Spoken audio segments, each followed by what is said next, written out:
Hello, you're watching Avenue X, and today let's talk about a recently started airing Chinese web fantasy period idol drama, 长相思 Lost You Forever. This is a first season, 39 episodes. Entirely, we are not sure yet how long fantasy idol drama that has started airing on the web platform Tencent. It is directed by Qin Zhen, Yang Huan, written by 4 different scriptwriters, including the original author of the novel that the drama is based on, Tong Hua. The drama is led by Yang Zi, Zhang Wanyi, Deng Wei, Tan Jianci, shot last year from the end of March to end of September. Judging by the production time, this drama's actual length should be something between 60 and 70 episodes. These days we have this policy in China where they don't encourage super long dramas over 40 episodes. If you have to do it, you have to break it apart. And you cannot air 2 parts immediately, sequentially. The second part is projected to go live towards the end of this year. Ever since this drama went live, I have been keeping an eye on it and watching it daily. Crosses my travel from Canada to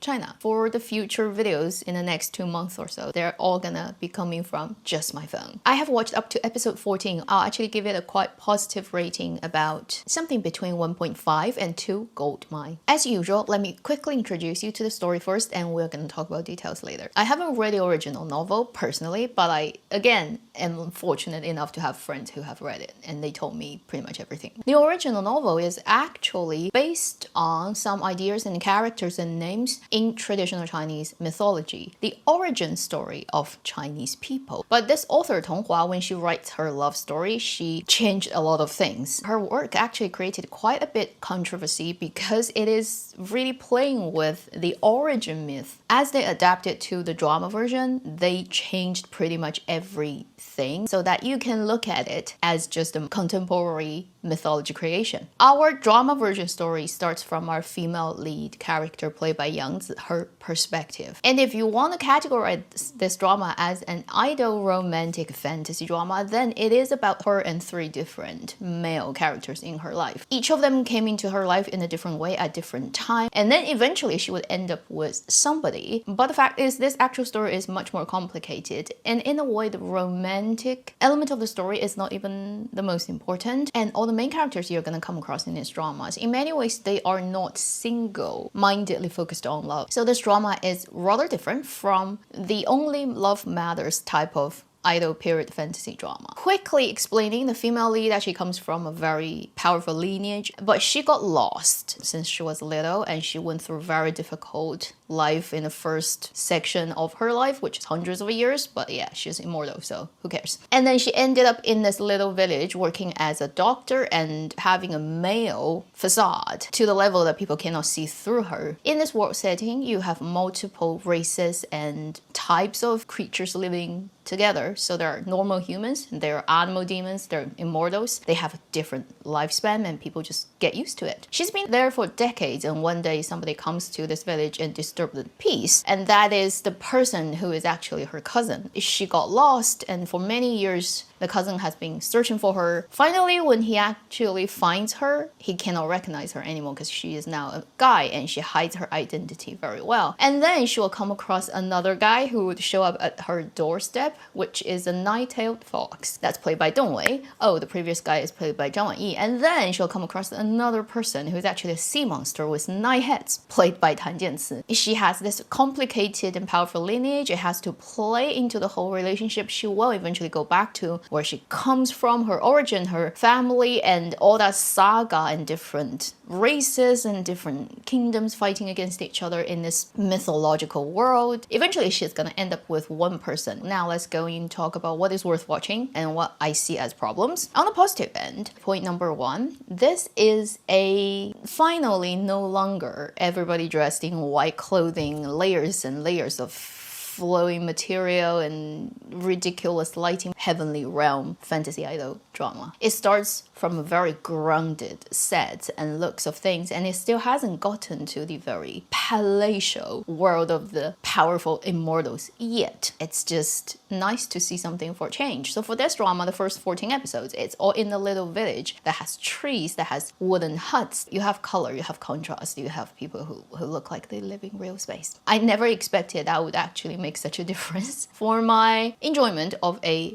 fantasy idol drama. Point number 2, this is a slow burn story. It starts rather slow. It takes time, scene after scene, setting up characters, showing you what their life is like, what they do daily. You almost forget you're watching a fantasy drama because, yes, there are fights, there are choreography, there are magic, but they're limited to the point where it needs to be used. Most of the time, people look like normal people in the period drama, and it really takes time to set up every character you're gonna encounter, including our female lead character, including the 3 guys. You have this feeling that they're not in a hurry to rush to, oh, we need to hit that plot point in episode 1, minute 10. They have to kiss already, otherwise it's not gonna work. Thank heavens this is not one of those dramas. You're not gonna be very sure who is who and what's the relationship between them until quite a few episodes have gone by. Have a little bit patience, the story actually unfolds quite nicely. And Yang Zi's acting managed to hold the first couple of episodes when you're not quite sure, if you haven't read the original novel, what is going on, to keep the interest there. So, this third point, thank heavens they picked Yang Zi for this drama. If it wasn't her playing this role, I cannot quite think who would be able to do it this well with what comes with her fame and fandom and popularity. So Yang Zi kind of is the perfect choice in this case, where she can play this role convincingly. There definitely are other actresses who can do this job, but then whether they would fit first idol period drama, then whether they are famous enough to do this type of IP, being the big female lead character that is able to justify, I guess, the platform's investment in getting all the other guys to come around. So all in all, I'd say I was very skeptical last year when I first heard about this project. I thought,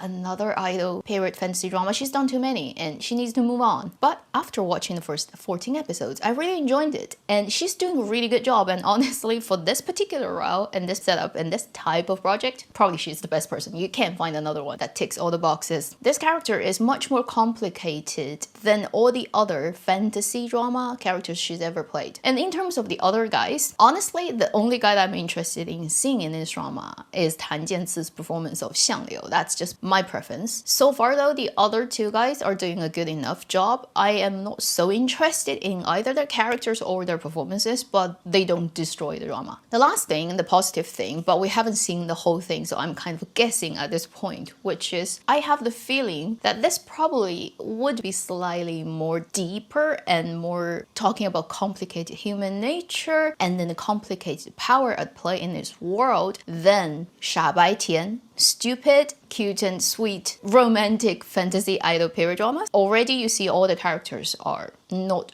only thinking about love, and probably that wouldn't even be the most important thing in their life, although you're gonna get a lot of high romance moments in this drama for sure. But it will always give you the sense that it's a more realistic and a lot more things needs to be thought about and dealt with well than those boring fantasy dramas we've seen too many times. So these are the positive things about this drama. But then this drama is, not perfect. Otherwise, I'll give it 3 gold mine. So what are the things that I think it can improve on? Point number 1, the texture of this drama, I would say, is between really bad Tencent or Youku period drama and rather textured, high-end, often happening on iQIYI, but occasionally on other platforms too, period drama. A friend of mine online said a line that I think perfectly encapsulates what I feel about the texture of this drama. You can tell it's fake. The sets, the trees, a lot of props, it's all made, but then it's very consistently fake. So you wouldn't have the jarring feeling of this shot is so done on a stage and the light is so fake and the grass is fake, the tree is fake, it's all plastic. Next shot is a real forest. You wouldn't have that. It's done with very good control, where we make the color, make the texture look consistent throughout the whole drama, but you can sense that stageness still being there. I feel like Tencent is already trying to make this drama more realistic and textured and colored and contrasty than their previous fantasy dramas, but they haven't really gone full in, so they're just doing it but not doing it enough. The second point I would say is, although I've already said a lot of good things about this drama, I think there's still room for improvement in pacing, in the narrative structure, bring the episodes together more organically and flow better. With what it's already been written, I feel there are ways of direction or deciding which scene cut into which scene and how you manipulate your timeline that will make the flow of the story even better. Occasionally you have a feeling of the person who is deciding how this whole thing is gonna look like eventually. They don't have the clearest idea about how they want the whole thing to get structured. And I think it only matters and I catch it because I actually enjoying the story. If it's a totally crappy story, then you wouldn't even come to this point to think about that. You would just say, oh, this is not worth watching and worth your time. Now it's like, I want to watch this drama, but occasionally I would wish you could adjust. The third thing is about the story itself. At least based on the first, let's say 8 episodes or 6 episodes you watch, you probably will have a very strong sense of, I know this drama is about one female lead and 3 main guys in her life, but honestly, she'd be much better off if none of them show up in her life. And I think this is actually very much in tune with the nature of the story too, which is all these people, love is important to them, but it's not the most important thing, and often you don't get what you want, really, because of all the realistic concerns you have in this world. In the first couple of episodes, her life is, let's say, laid back enough, and she's not suffering from poverty or anything, but she's not rich either. She's just the little person in a little village. But then she can do what she likes. She can walk around freely. When she wants to work, she works. When she doesn't, she doesn't. She has 2 adopted sons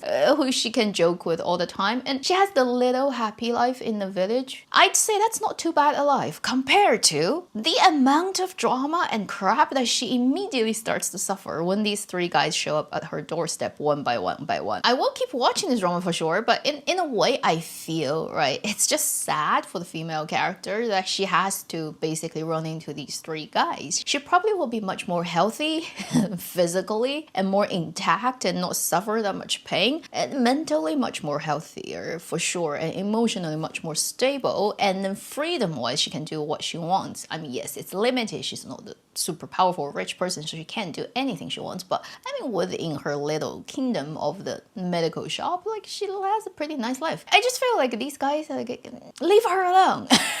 But that's just me, okay? It was just one point that I constantly was thinking about while I was watching. If you're watching it and you feel the same way, well, we're just thinking similar things. Obviously, we're not gonna just have that. The drama is like 70 episodes long in total. You're gonna have so many crap that happens later. We're just ready for a lot of heartbreaking, soul-breaking, torturing moment. But in the better world, in an ideal world, I'd much prefer the female lead to just not have all this mess in her life. The last thing would be for the actors. I feel so far the 3 guys are not so balanced out in terms of their plot and the acting and the characters, because I have a preference to Tan Jianzi. But also his character and his plotline looks most interesting. Dong Wei's performance is better than what I see he does in other dramas, but his character is just way too sweet and lukewarm and nice. He's just such a nice guy. He only did one thing so far that is considered to be betrayal of the female lead, but it gets erased and kind of flattened out later. Everything else, like, he's just so good. A little bit lack of energy, let's say, for a romantic line and interest in that. Then Zhang Wanyi, his character among the 3 guys probably will make you most angry because